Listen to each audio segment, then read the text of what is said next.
one thing I just wanted to start with was a little bit of history, and the first slide I call it kind of the new reality. But let me tell you a little about when I was growing up. When I was growing up, we had in Canada a very dominant relationship with the U.S.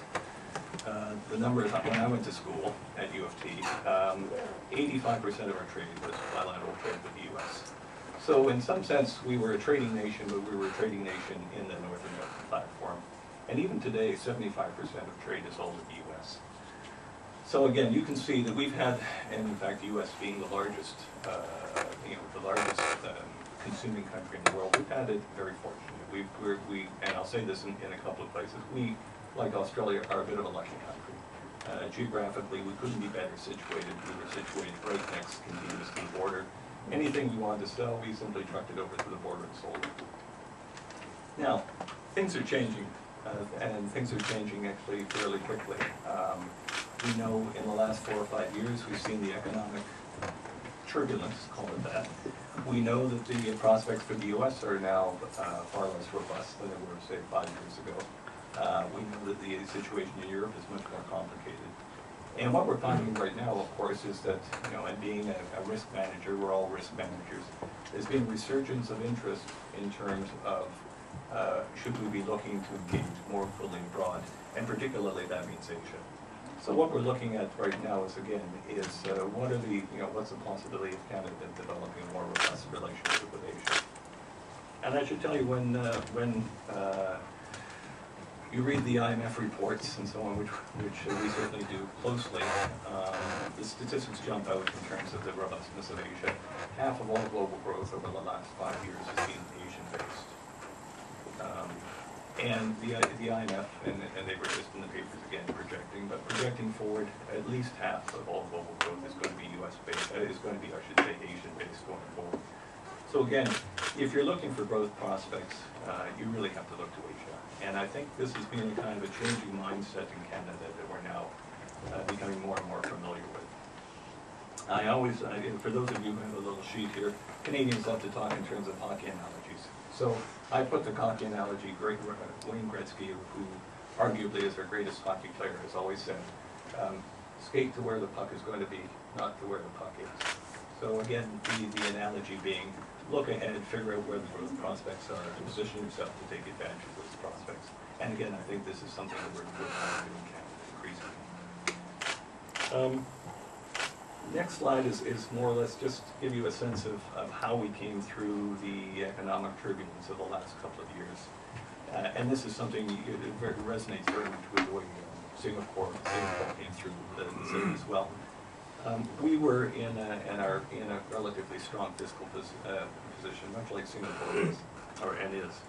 And we have a fairly well-regulated financial system.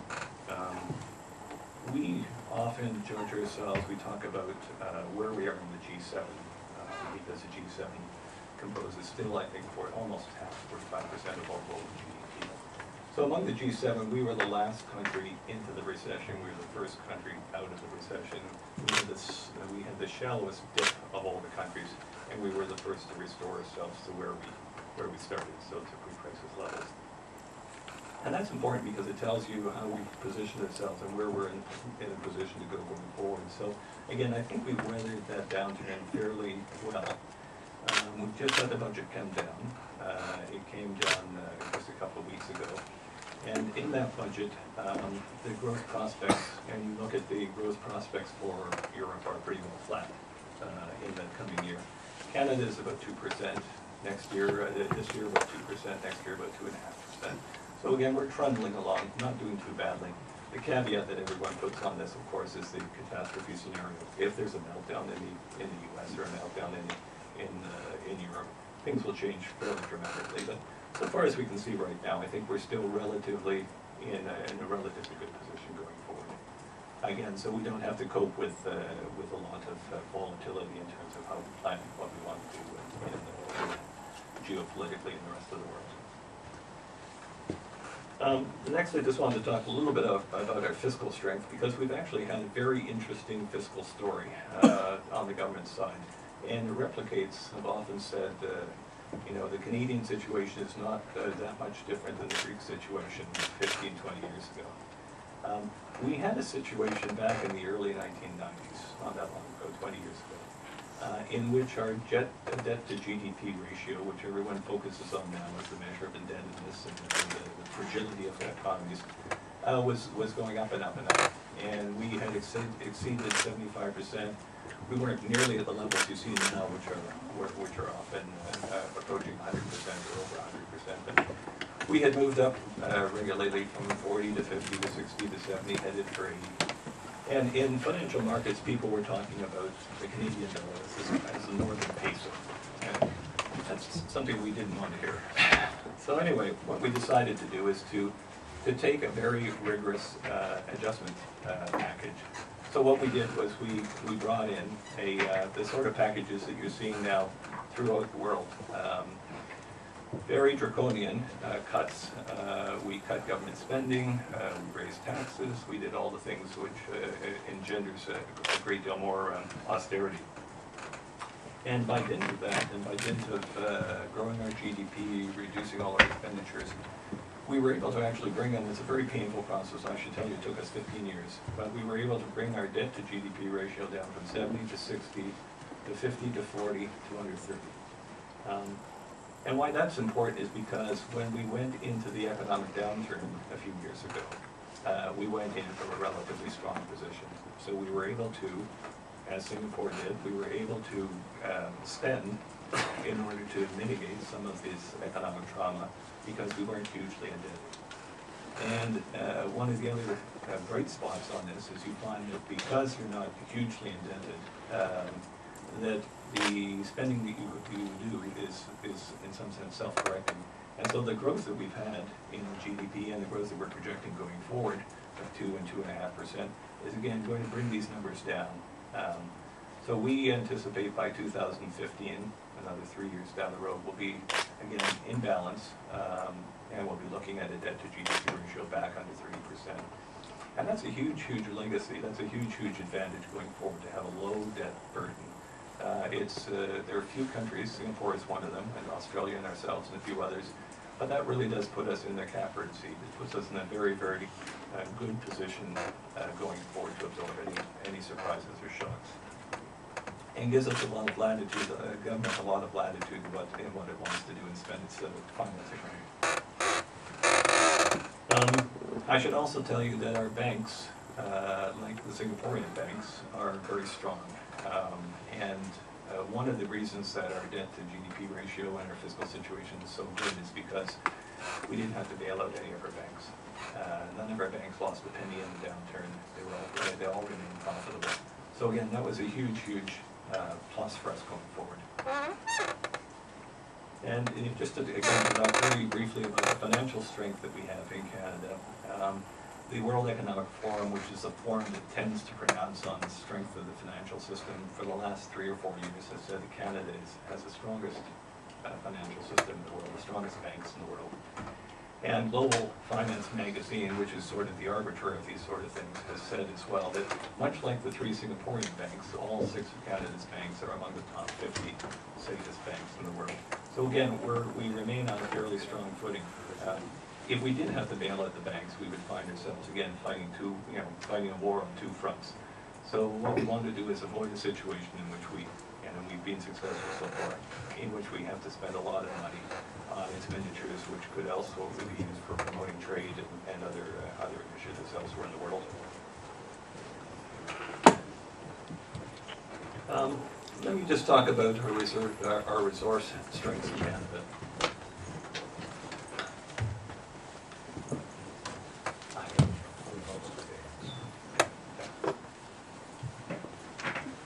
I said at the beginning that we're a lucky country, and I think we really are. And I think in some sense we're embarrassingly lucky when you look at the resources available to Canada. We have a very well-educated labor force. One of the things you probably don't know about Canada is when you look at post-secondary education, we have the most educated labor force, and those who have gone to colleges and university. Of any country, according to standard measures. So we have about half of our population that has had post-secondary education. And An issue which is very keen for Singapore is, of course, the birth rate. We have, I know in Singapore it's now dropped to 1.2, or even, depending on who you talk to, even below 1.2. We have a birth rate in Canada of about 1.7%. But on top of that, we have a very open immigration policy, and that immigration policy adds about, we took a decision about 25, 30 years ago that we would add 1% of the population every year through immigration. At that time, we had about 25 million people, so if you do the math, 1% of the population comes to about 250,000. We've tended to stay in that range of 250,000, 300,000 every year. So we've kept an open population model. When you put the two of those together, you put the 1.7, you put roughly 1%, let's call it 2.5%, and when you put those two together, that's well above the replacement rate of 2.1%. And what does that tell you? That actually tells you that the demographic pressures are probably less intense in a country like Canada than, for example, Singapore. Because again, you have a situation in which you have younger people entering the labor force, providing the financing and the taxes which is required to support a growing or older population. So again, we're lucky in that sense. We have a good demographic dynamic. And again, and one of the advantages of keeping, I think, an open immigration policy is, again, that it continues to stimulate that dynamic. Without as aggressive an immigration policy as we've had, of course, we do have a lot of land, we've got a lot of places to put people. But if we didn't have that immigration policy, I think we would be well below replacement rates, and we'd have a lot more financial pressures in the country and a lot less latitude to do different things. The other thing, just to tell you, again, it's almost embarrassing to say, we talk about ourselves as being an energy superpower, and when you actually look at the numbers, they're quite remarkable. We're the number 2 oil producer in the world, in terms of energy reserves, I should say, oil reserves. We're number 2 in terms of natural gas. We're number 2 in terms of nuclear energy. Our uranium deposits are huge. We're number 3 with respect to hydroelectric power. And what I often say to people is, think of a country like this with a population the size of Malaysia. Because our populations are not all that different. I mean, Canada's just over 30,000, Malaysia just under 30 million, I should say. So again, we really are a very, very fortunate country. And then when we get into what you probably think of iconically as the natural resources of Canada, we have 10% of the world's forests. We have 15% of the world's fresh water. We have, arguably in the Arctic, 20 to 25, and now this is divided among a number of different players, 6 different countries. But in the Arctic, they suspect that 20 to 25% of all oil and gas still to be discovered is in the Arctic. So again, we have this untapped fund of potential natural resources in the Arctic. So again, it's as I said, it's not only are we lucky, but we're kind of embarrassingly blessed with all these resources. I thought I'd stop here, and I've snuck in a slide which says Canada as an innovative economy, but really it's a commercial. So I'm going to take a commercial break and give you a commercial right now. And this is a commercial about education in Canada. Okay, I'm very subtle about this, so. But anyway, I just wanted to tell you again, we see ourselves as a knowledge and education economy. When you look at Canadian universities, and we always do these comparisons, we have 4 or 5 universities in the top 100 of the Times Higher Education rankings, the THE rankings that you see quoted all the time. But we have a very, very robust educational system. We have about 90 Canadian universities. We have 150 Canadian colleges. I should tell you that the tuition fees are very, very modest in Canada relative to, say, the US and the UK. And what we also offer, I think, which is, we have very, very positive feedback, is we're actually a very welcoming, we're a very multicultural country, we're a very safe country. I would say not as safe as Singapore, but pretty safe. And again, I think that the exit surveys from all the students that we've seen who've come from Singapore or come from Asia to Canada and returned has always been pretty positive. I would say, 90 to 95% have said they've had a very good time. You can dress for the cold. Anyone who hasn't been to Canada, in the winter we do have our winter technologies, mittens and boots and heavy coats and scarves, but it's all part of the experience, and it actually makes for a kind of a nice, a nice change of pace. The other thing I'd just say, just in passing, but this is also something that's interesting on the policy side, because some countries do it and some countries don't do it. But what we tried to do with students, we've been thinking about the student, what does a student need when the student comes to Canada? And one of the things we've changed, a couple of changes in the last few years. One is that when you're a student, you can actually work in Canada. So when you're studying, you can work. And when you finish, you can stay on in Canada for up to 3 years. So you can continue, if you were to come to Canada and you were to say, over the course of my 3 or 4 years in Canada studying, I had initially thought I wasn't going to stay on, but now I'm interested in the possibility of staying on. And then there is that possibility of staying on for up to 3 years. And then that flows through to PR status if people want to stay. So it offers a dual kind of a dual proposition of not only a good education, but also a possibility afterward of doing that kind of recalibrating your kind of career and life direction. So anyway, that's the end of my commercial. I felt if I have a captive audience, I was going to lock the doors. If I have a captive audience, I'm going to get this commercial.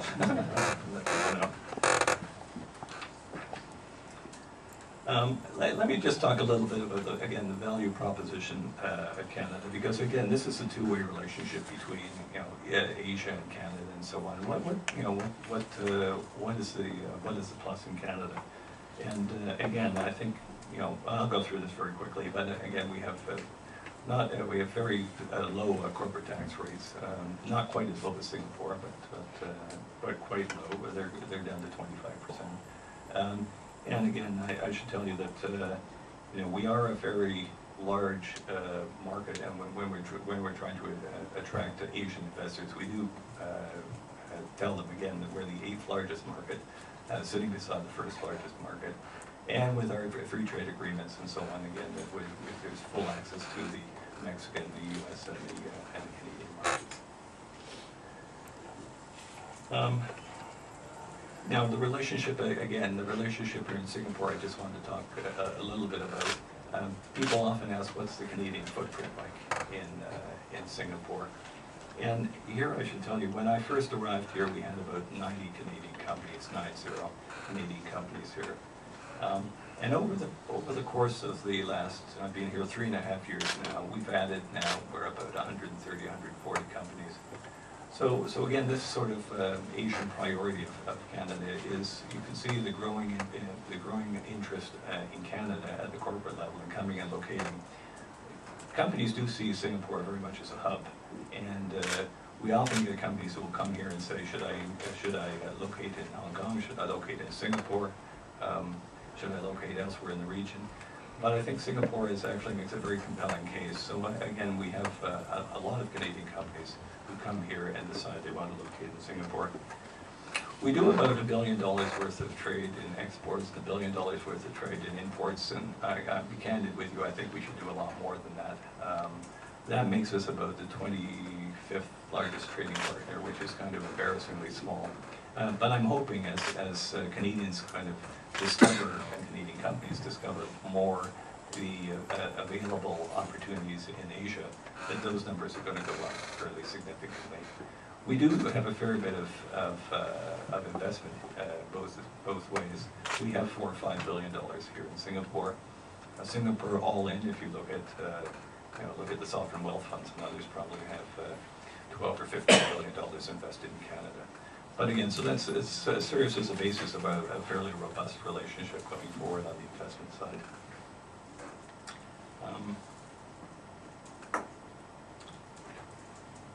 Let me just tell you a little bit about the other similarity. I often talk about Canada-Singapore relations, and one of the things I like to talk about is what we call multiculturalism and what you call social harmony.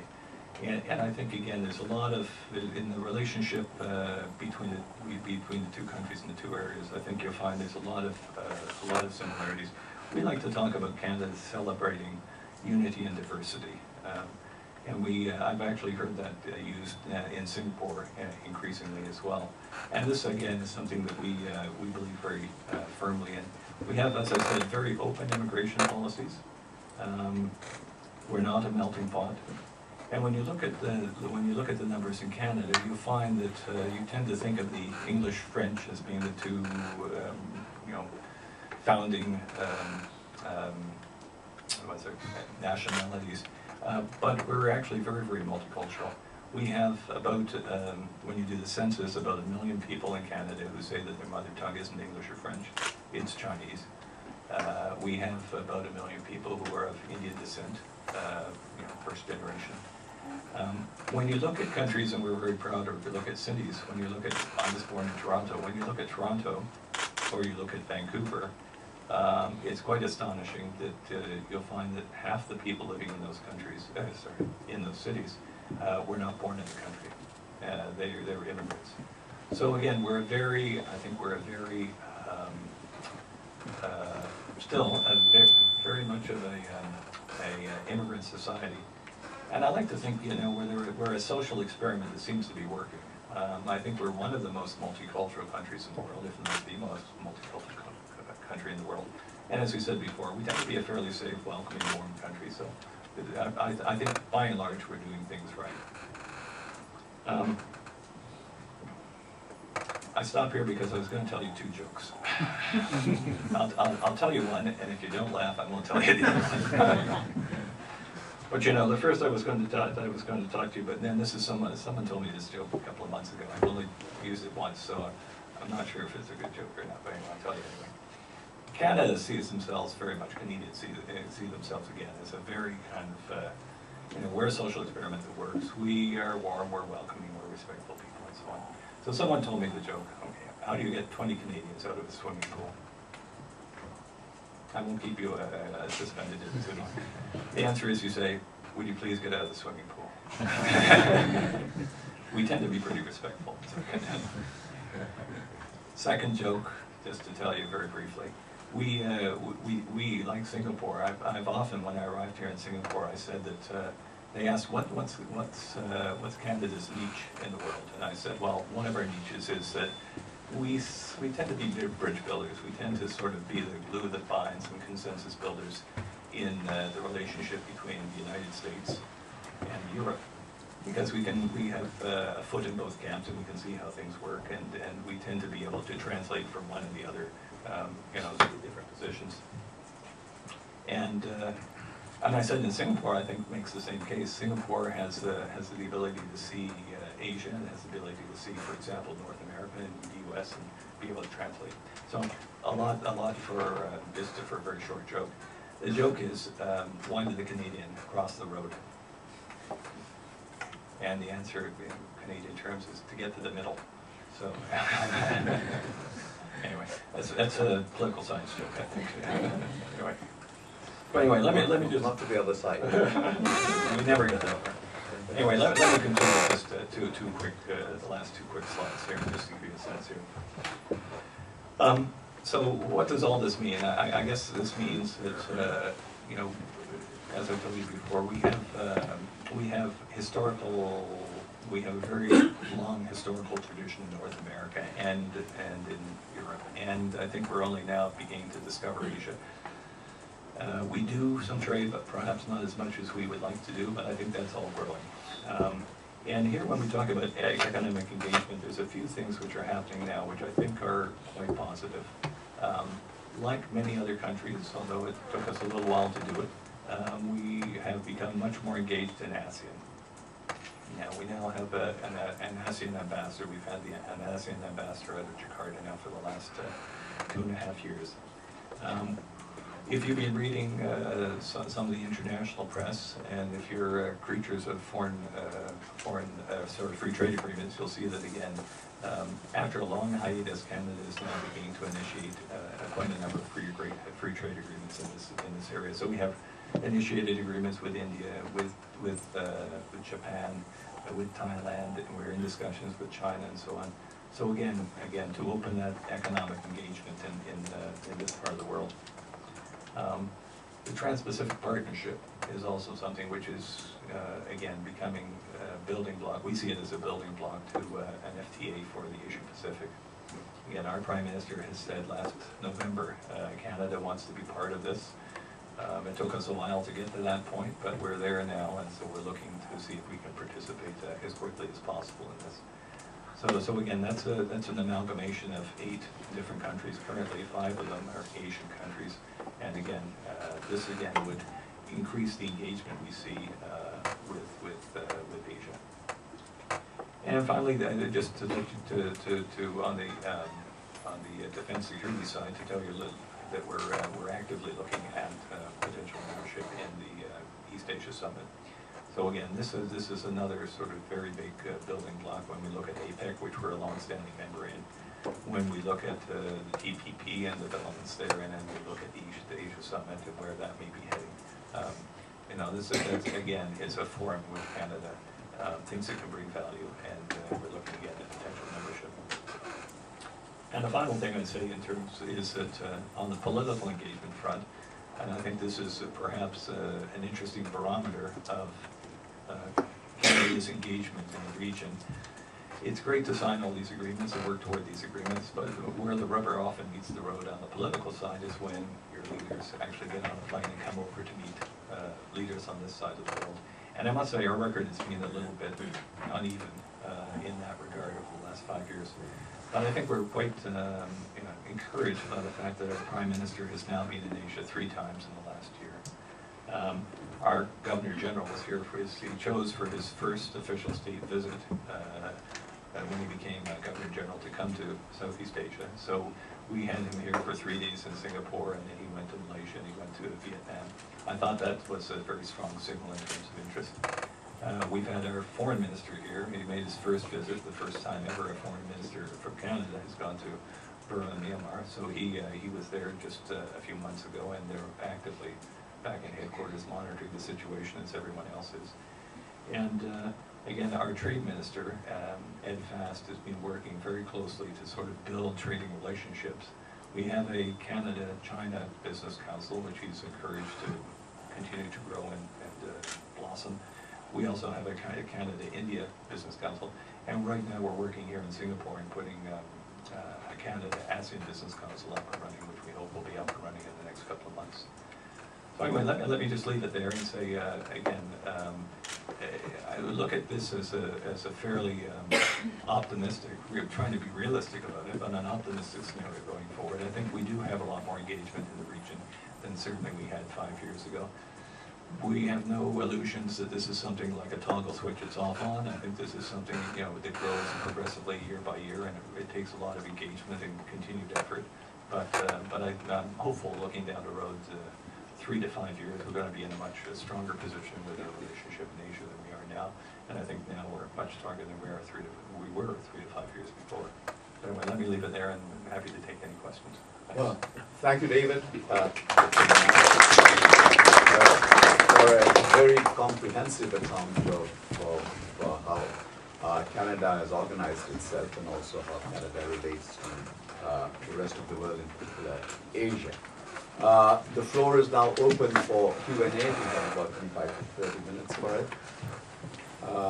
I would request you to sort of introduce yourself, because I recognize the question now. You said it. Good. It's Bill Derody from NTU and Chatham House in London.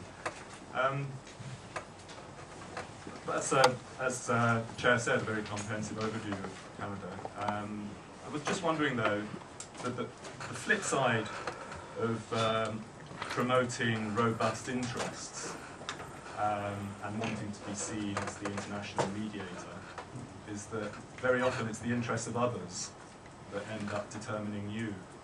And I was wondering to what extent that may be the case in Canada.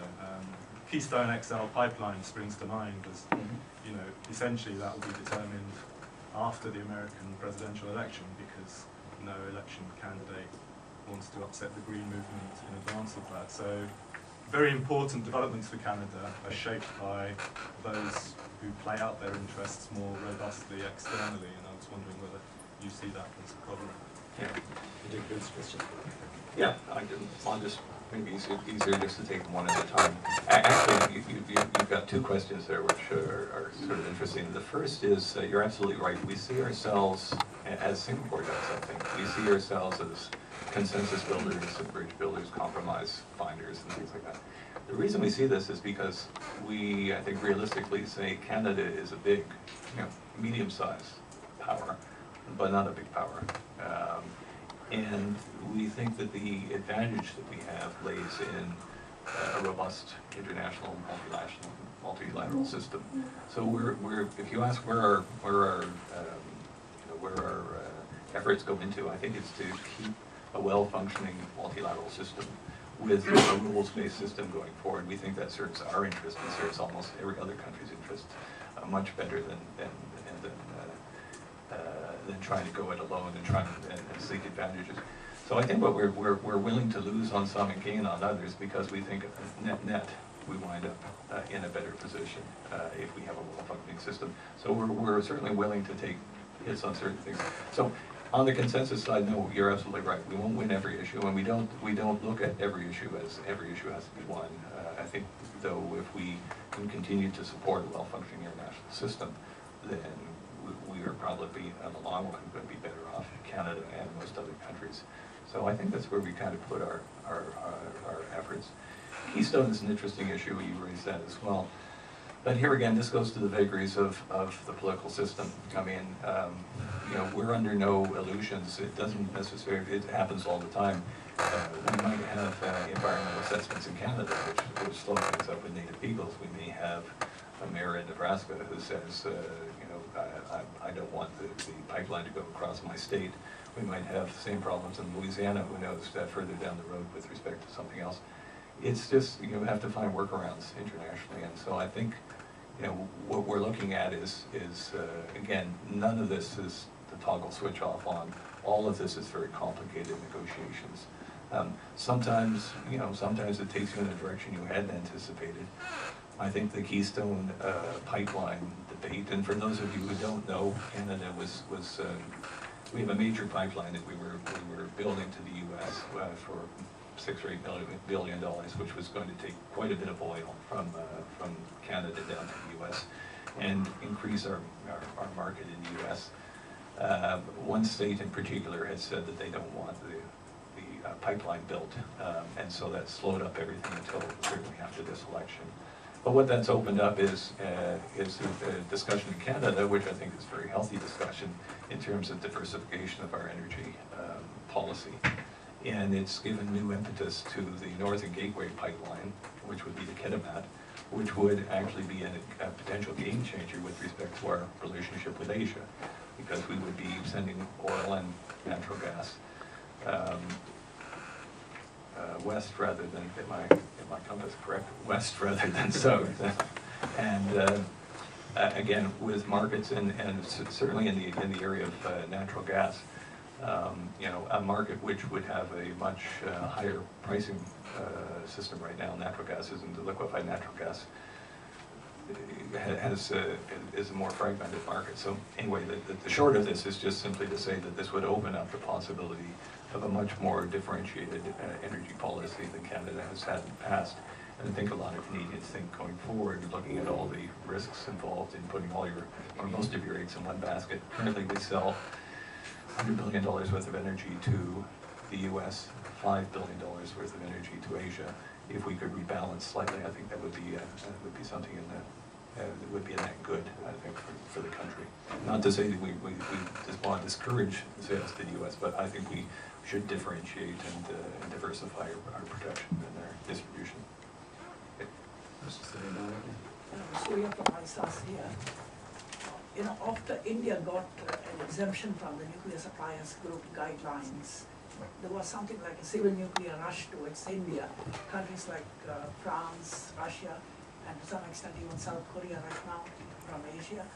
And of course the US have been taking a huge advantage of the Indian market for civil nuclear energy. Do you have any updates on Canadian interests in India in the civil nuclear energy field? And secondly, some years ago there used to be Indian separatists in Khalistan movement, you might be aware of that in Canada. Do you have any updates on any Indian separatists in Canada? Yeah, you could probably glean. I'll be candid with you. You'll probably glean from our presentation you're talking to a very narrow economist rather than a political scientist. No, I don't. I'm sorry, I don't have that level of detail on the debate with either nuclear or the situation geopolitically in Canada. Apologies, but that's okay. Okay. Young Donaldson. I have to be a student of Professor Chowdhury, so I'm excited because I'm here as a proud Canadian too. So not to take away from the Canadian commercial, because I am a very proud Canadian.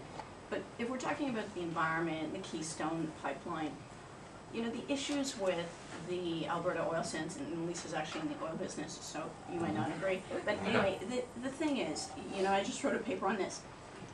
You know, as I understand it, the Athabascan oil sands produce like 5% of Canada's global greenhouse emissions, 5.5% of the world's global greenhouse gas emissions. It's a real environmental issue, and you know, Canada's getting a bit of a bad rap, quite a bad rap with it in regards to its environmental record. You know, President Obama, this whole Keystone thing, he rejected this permit. It's a issue of national. It's a national security issue because it crosses that border. And he called the Prime Minister personally, who was very upset about this decision, and then the Prime Minister got on the plane to China to talk to China about opening up the market there. You know, what are the ramifications, first of all, diplomatically? Like, so, you know, being the fact Canada and the United States are so closely tied, for our Prime Minister to be in China, continuing to push these interests, these challenges with the environment, the gateway that goes to Kitimat is just fraught with its own environmental issues. Is there a point to think that you know, maybe there's going to be some easing around this, and instead of this full core press on moving our energy, getting the oil to Asia? I don't know. It just, I have to admit, it's an issue that kind of bothers me as a Canadian. Yeah, well, as you know, as a Canadian, you're talking to a federal bureaucrat about a provincial matter. So, energy is a provincial matter. And I don't mean to be glib, but let me say two or three quick things. One is that dirty oil, as the U.S. likes to characterize it, is an interesting characterization, because when we look at the sort of what they call the wells-to-wheels analysis, the whole sort of the extraction and the transmission and the cracking and everything else, you find that probably on the extraction process, yes, it's much more polluting than Saudi oil. But in terms of the distribution, when you take Saudi, just to take a case in point, when you take Saudi oil, and let's say we're headed for the Gulf, and you put it on a ship and you steam it halfway around the world to get it to the Gulf, and then you unload it and then you crack it and everything else. In the other stages, actually, that differential continues to decrease. So it is, when you talk about dirty oil, it is dirty, but it is in the sense of more generating more emissions. But that's usually at that initial stage of production. Sorry, oh, and go that ahead. could be true when in terms of the greenhouse gas emissions, but the degradation to the environment, the biodiversity degradation, and what happens to the community, and the destruction of the ecosystems and the habitats, even for people. I mean, forget about, okay, I could possibly buy into that greenhouse gas emission equilibrium, but there's just so many other tangential issues that are quite catastrophic from an environmental perspective, which, I don't know, it just seems that... Well, you know, from the point of view of kind of risk management, there being a lot in Canada that's been participating in this. There's been a lot of improvements in terms of environmental assessments over the course of, I was involved in environmental assessments 20 years ago. And at that point, it was kind of red light, amber light, green light. It wasn't very sophisticated. It was, you know, but I think those have become considerably more sophisticated. So I think, you know, this is always going to be a difficult judgment call. You're going to have to balance the potential for something happening and not having appropriate mitigation strategy in place against, you know, the cost of, you know, from the point of view of economic growth and employment generation. So it's a delicate balance. I take your point. I think at the end of the day, I'm not sure where that balance is going to reside, and probably it is in flux right now. And as you say, when you're building any pipeline, whether it's the Northern Gateway or Keystone, there's a huge, massive number of considerations, more so than building the pipeline, but what it means for affected peoples, and I mean it's just fraught with difficulty. But I guess at the end of the day, you have to you have to take a decision. You can't. I'll give you the economist answer. The economist answer is, you could always go to zero pollution, but the cost would be absolutely humongous, right? In terms of doing that, we could eliminate all pollution. The question is finding the right balance. I don't know where the right balance is. I think you put your finger on the fact that there's a lot of public concern that some of the impacts are not being perhaps taken into as serious consideration as they might be, and so maybe that balance isn't quite right now. But at the end of the day, this is elected governments have to make decisions, and if people disagree with the decisions of elected governments, then they vote them out. And these are projects that often take quite a while to prepare. So anyway, it's complicated. Sorry, I wish I could give you a better answer. Yeah. Mr. Doshi? Thank you, Chairman. My name is Nitin Doshi. I'm honorary counsel for Tomorrow's Incident. Chairman, with your permission, if I may, as a token of gratitude to Canada, I would like to do commercial 2, followed by a question on Africa. The gratitude comes from the fact that my wife comes from Uganda, and not many here would know that Canada was the only country in the world which sent aircraft after aircraft to Kampala, Uganda, to allow the exodus of Indians from Canada without papers, without documentations, and provided them with all that they could in Canada. So that is the immigration side.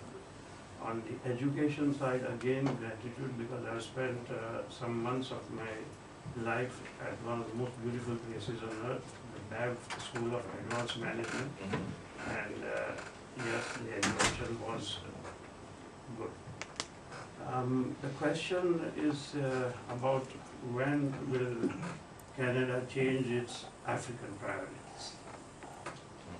And specifically when it comes to the Canadian citizen here asking about gas pipelines, perhaps the Australian model could be workable, where you, rather than build pipelines or as an alternative to pipelines, you liquefy the gas at the place it is generated and then transport it as Australia does to China, if the economics work out. Which is what, that technology is what Africans, particularly Mozambique and Tanzania, which is part of the world where I come from, are looking for, and whether the High Commissioner can help with that. Okay. Well, in terms of, it's an interesting, it's a very well-taken point on Africa. I would say probably what Canada does on the energy side is they work through the multinational institutions.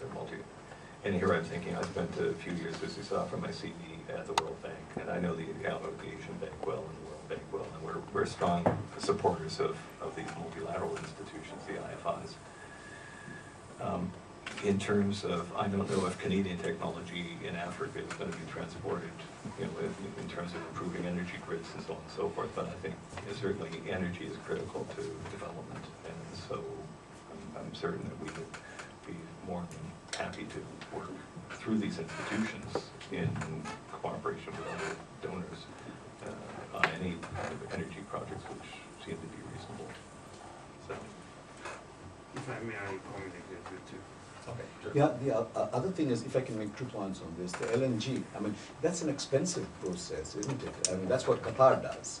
And I'd assume that that the African market, Qatar would be more interested in exporting to Africa than, liquefying gas in Canada and transporting it. And you need special vessels to transport LNG also. So that's a very expensive process. And I'd assume that Gulf countries would be closer to Africa in that sense, and probably they would take that on. On Africa, I mean, I recently read a critique by Paul Heinbecker on Canada's foreign policy, and he talked of the rebalancing the African policy. Of course, you're talking about the early 70s. There have been some changes since then, and one of the critiques of the conservative foreign policy, of course, was that there has not been enough emphasis on Africa.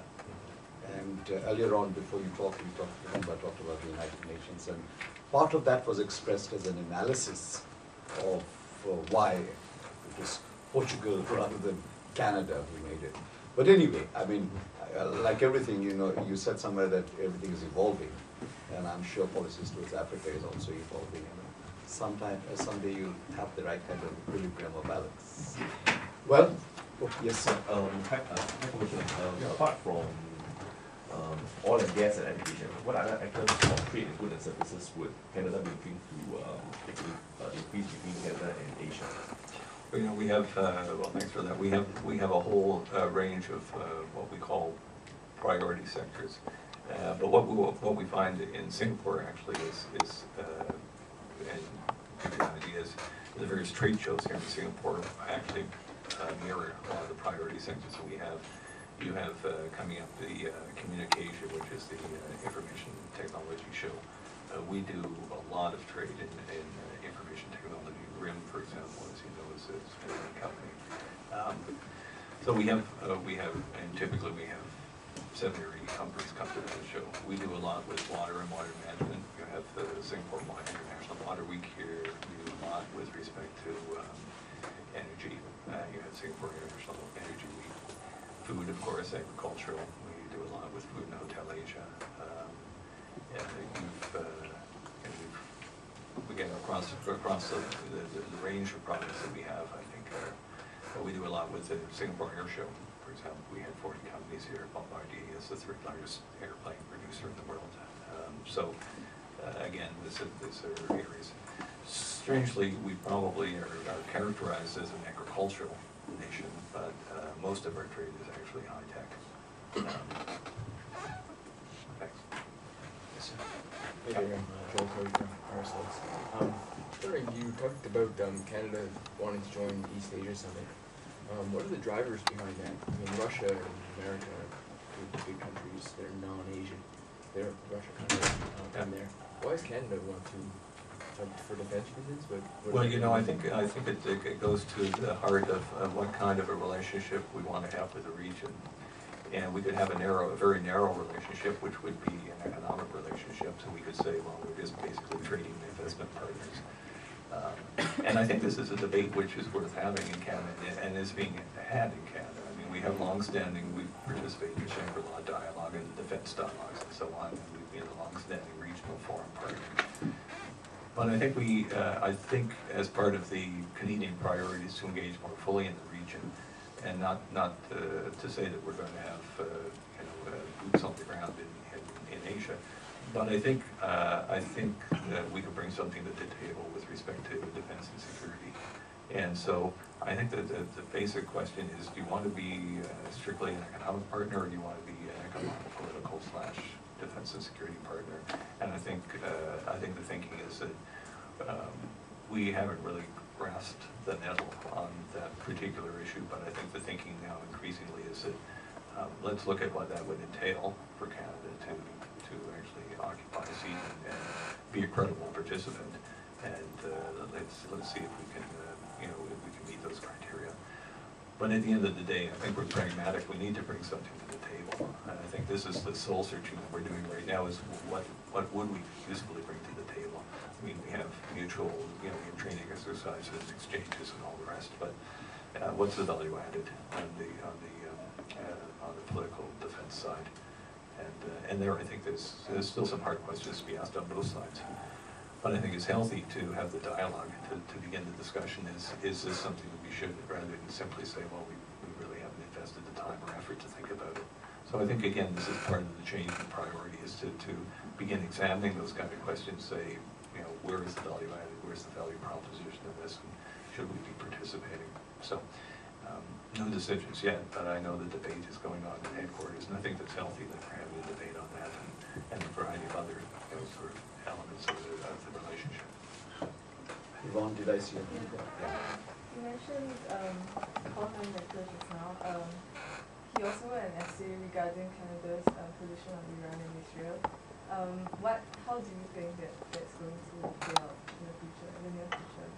I wish I had read his essay. I mean, he was quite critical, saying that Canada had the potential to contribute but wasn't doing enough. Do you agree with the assessment? Do you think what kind of role do you think Canada can play in this respect? Becker did make a point about the tilt towards Israel in this analysis, right? Yes. Well, you're not asking me easy questions. The Middle East is perhaps one of the most. Yvonne is Kishore Mahbubani's age. Yes. I will talk to Kishore. No, this is an issue which is, not to be too simplistic, but really is fraught with difficulties in terms of how to move this issue ahead. I think, as I'm sure Paul-Hein Becker has indicated, currently the government is very supportive of Israel. But on the other hand, I think at the end of the day, there has to be some kind of a compromise. In order, both sides have to find some common ground, and so, I guess if we are good at building bridges and good at finding consensus, and again, Paul-Hein Becker I know has spent a lot of time at the UN doing exactly that. Then maybe there's some analogies and so on. Maybe there's some history of things which worked in the past, which analogously might be tried and serve as some kind of a basis going forward. You don't always have to reinvent, or you don't have to invent anew some kind of an approach. Often you can modify something which has worked in the past in a different context, and a lot of, to my mind, a lot of foreign policy is just trying to think of what all your policy options are, and sometimes just a small modification on one is all that's required to advance the discussion a little bit. So, not a very good answer, but anyway, I think maybe it's in simply being open to try to find some kind of constructive compromise. The final question from Chandaria Company. Free trade agreement. Canada is negotiating with India and China.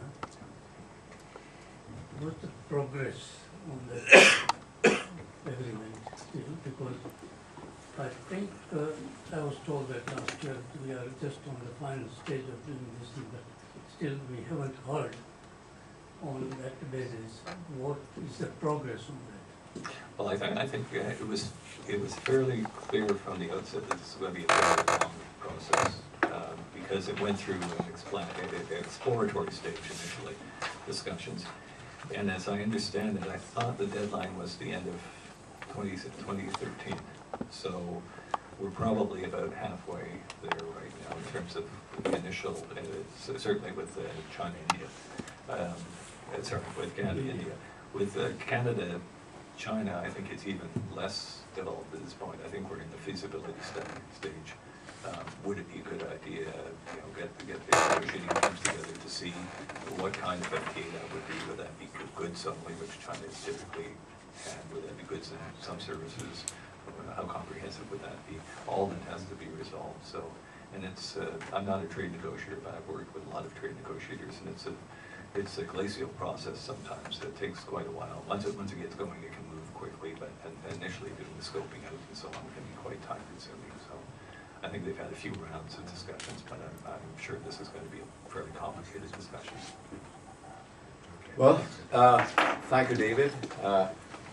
You've done exactly what an ambassador ought to do, raise the profile of your country, in this case Canada, and arouse curiosity with regard to it in the minds of our scholars, which will lead to further inquiries into what Canada is about and how Canada relates to the world. So thank you very much for doing that, and you've done it beautifully, responded to the questions very frankly, I think. Despite the fact that you said it was a narrow economic approach, it wasn't really. I mean, you broadened to include all kinds of political issues, and I know many of these issues are being debated in Canada, but all we could do was touch on the tip of the iceberg. We didn't touch on Afghanistan, for instance, but we had an expert in Afghanistan who appeared to have left just before the Q&A session began. Anyway, but I'm going to invite all of you, David included naturally, to an afternoon tea, an English tradition that we carry on in South Asia and Singapore. But not before I have presented you with a token of our appreciation for spending the afternoon.